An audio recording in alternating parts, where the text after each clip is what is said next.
Ever so often, there's movies that are based about people in West Virginia.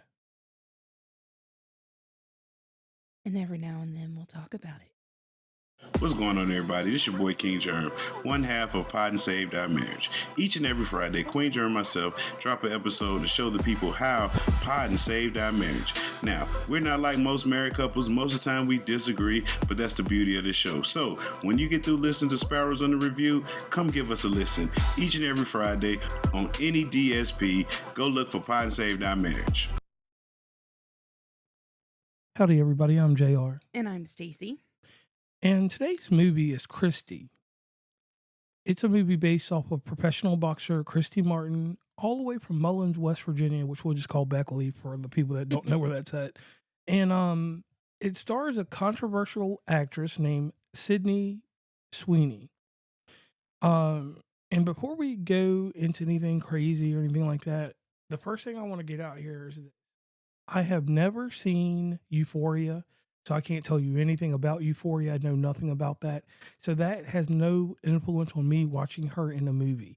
Anything else that's gone on behind the scenes with the modeling and all that other stuff, I don't have any say-so. So no one butcher either one of us because we are not privy to the knowledge of this young lady.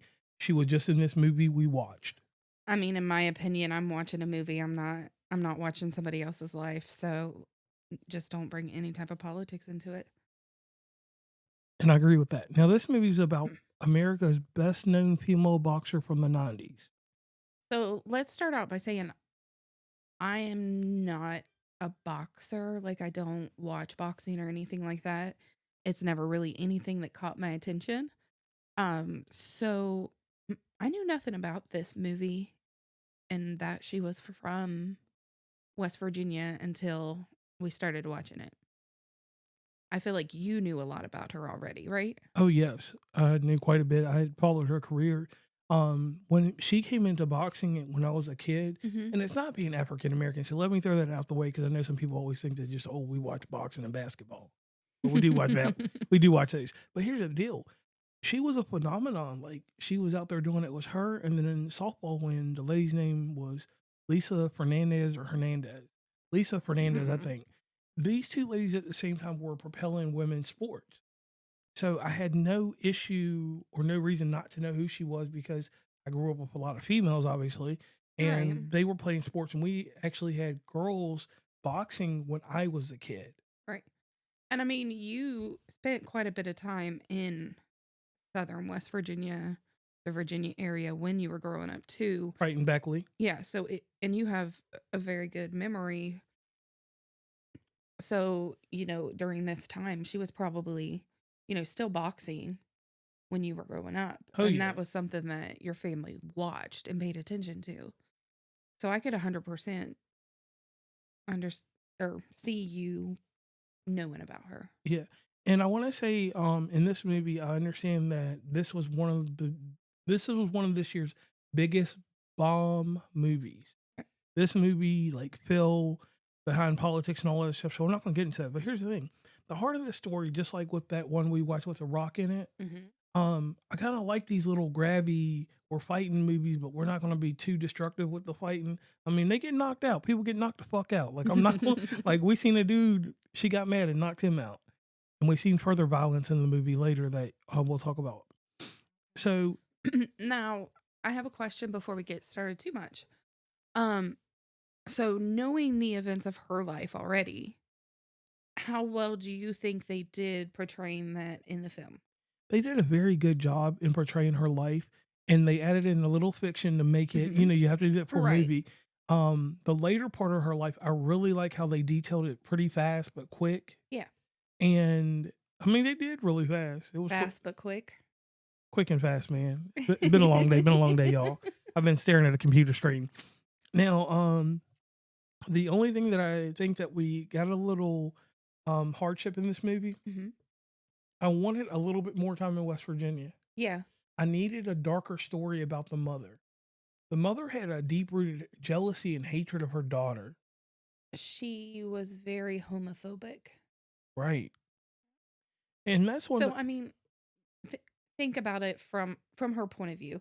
And no way am I condemning her no, that's bad way. No, no way am I Condoning? condoning her. Yeah, that's the one for the actions that she has taken. But you also have to understand that at that time, in that time period, how she acted was normal. Like having a daughter that was gay was not okay back in that time, and it wasn't okay in her family. Right. She wasn't taught how people are taught today.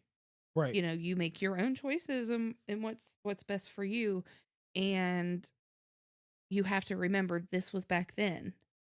So how did the people think back then? Right. And with certain words like the word Mhm. butch and Yeah. the actual idea of her mullet, Yeah. her look is, I hate to say this in the wrong way, but it's a stereotypical way of what Mhm. people considered a lesbian Right. in the late 80s, early 90s. Right. So the tomboy look, Yeah, just looking at her, you knew she liked females. right. And there wasn't no ifs, ands, or buts about it because you could Mhm. see it and everybody knew it. Right. And one thing in the movie, when she was playing basketball at the university, she played at Concord, out in West Virginia, you could even tell then, playing against her teammates, they even called her a lesbian when she got into a skirmish with one of them.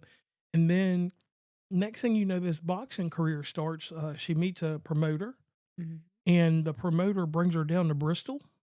And when she gets down there to Bristol, she has to clean her image up. That's the first thing that the guy from Bristol tells her before he takes her to a trainer. He's like, your mother or your father needs to come with you down here. So even down there in Tennessee, there was a connotation that, hey, we got to make this look a certain way so that it works out. And sadly, in this movie, you find out that she put away her sexual identity She put who she was away so to that be to be successful. right, to be one of the greatest boxers of all time. Yep. And back then, you felt that you had to be that way. It's not like today where you can come out and be who you are, and you're going to have the people that support you, and the ones that don't matter. Yes.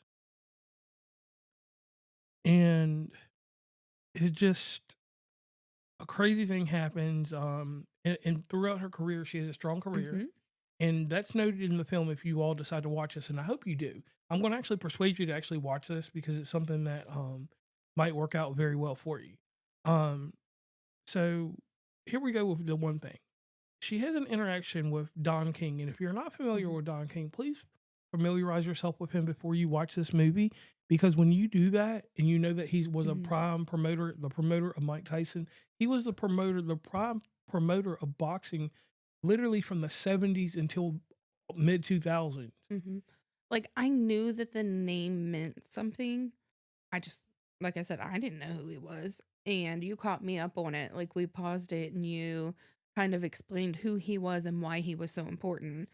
And I think that it's a strong point to know the true history behind it and not just experiencing it through the film, because she was the first female boxer under his umbrella.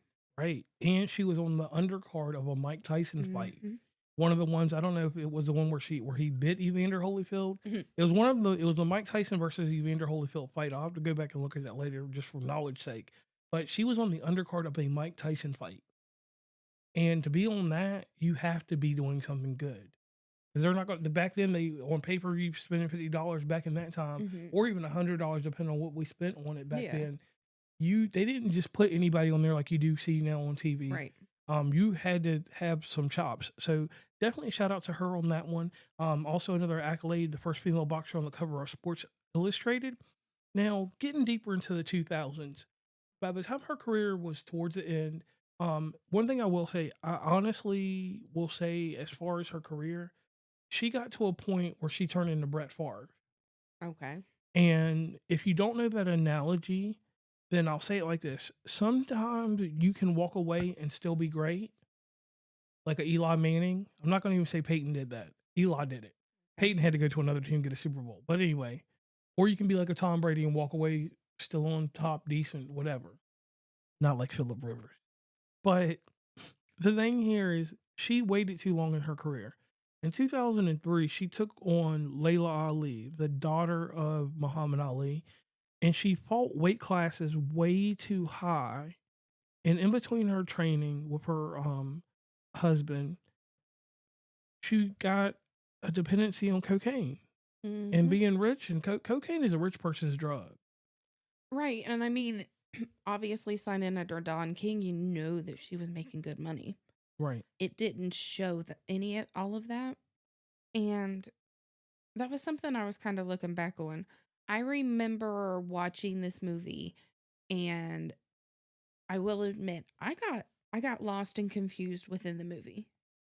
I got a lot of my information from Wikipedia under the plot, because it's like you have to know the previous story. Like, you have to know the story before you watch it in order for it to make 100% sense.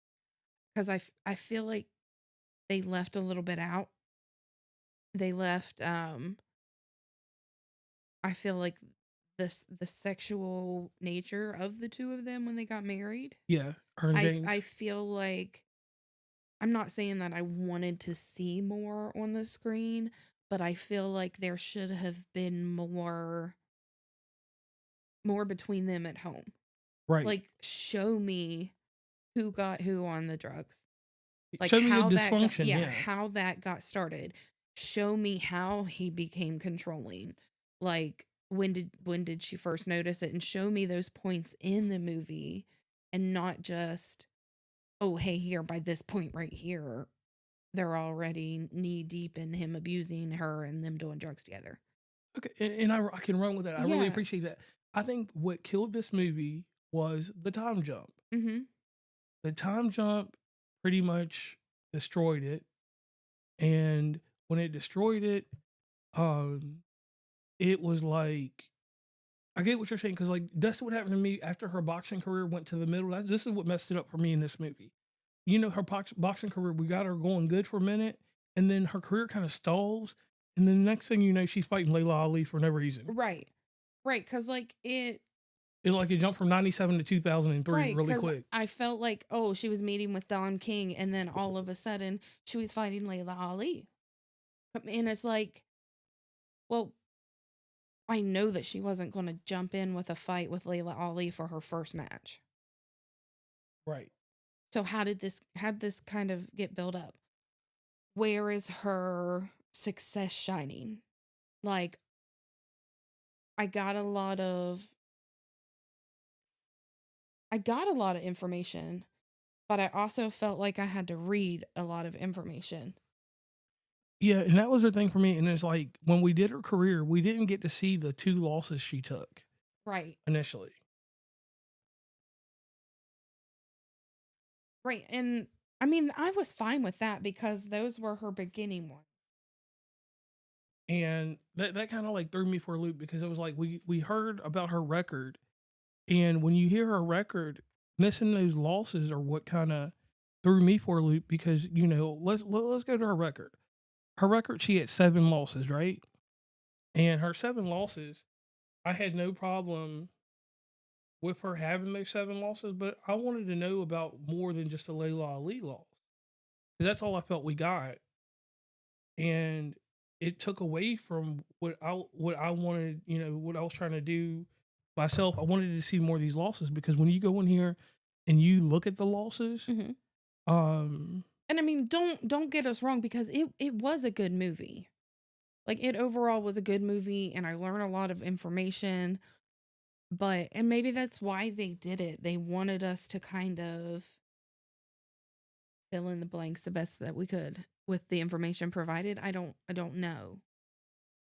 and then it seemed like the rest of her career, she never got back on point Yeah. with the losses and all that other stuff. So it was kind of like, wow. Having that amazing record, 49 wins, 7 losses, 3 draws, and 31 wins by knockout. Mm-hmm. You know, it just seemed like we could have got more. And she was one of the first inductees into the International Women's Boxing Hall of Fame. Mm-hmm. So I give her chops and her credit there. And not to not to stay too long with all of our chops. I would just want to leave this, and then I'm done with my end of the business on this movie.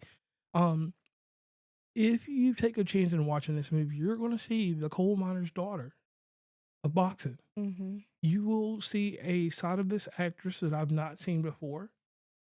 And me saying that is because I do not know her body of work, and I don't know what everybody's concern was with her. Well, we watched that one movie. Remember with her and Glenn Powell? Oh shoot. Well, I'm gonna have to tell you. So if y'all will hold on for just a moment. Anybody but you, anyone Yeah. but you, yeah. Yeah. We enjoyed that one. Oh, she was in Madam Web, which we didn't watch. Oh, that's right, been what it was. But yeah, I enjoy the movie. I do recommend watching it. I do recommend reading both the Wikipedia for the movie Kristy, and then also reading the Christy Martin Wikipedia page. Or I think she is, yeah, that's how she's listed under Wikipedia. Okay. And then watch the movie because it is informative and you do learn a lot. Okay, I can see that. I can run with that. But other than that, this is a movie. This is not something that will go into a catalog or anything crazy like that. This is just something that was out. It was in the rare week that we watched 4 movies in a week. So, just look at the draw being released how it was released, in my opinion. Mm-hmm. I'm not going to discredit it. I'm going to actually give it credit for being a decent movie. Right. And I mean, I thought the acting was good. Like, each person, to me, filled the role that they needed to fill. Okay. Like, I appreciate the actress that played her mother. Because her mother was portrayed as this just gentle, calm, sweet, caring person. That is how, that's how she was portrayed. And what you thought of her through the whole movie, which kind of made Kristy seem like the antagonist, I guess. Because only one point in the movie did we hear her mother raise her voice and change her tone. Right. So, like, I appreciate that actress for this. Okay. So on that note, I'm JR. And I'm Stacey.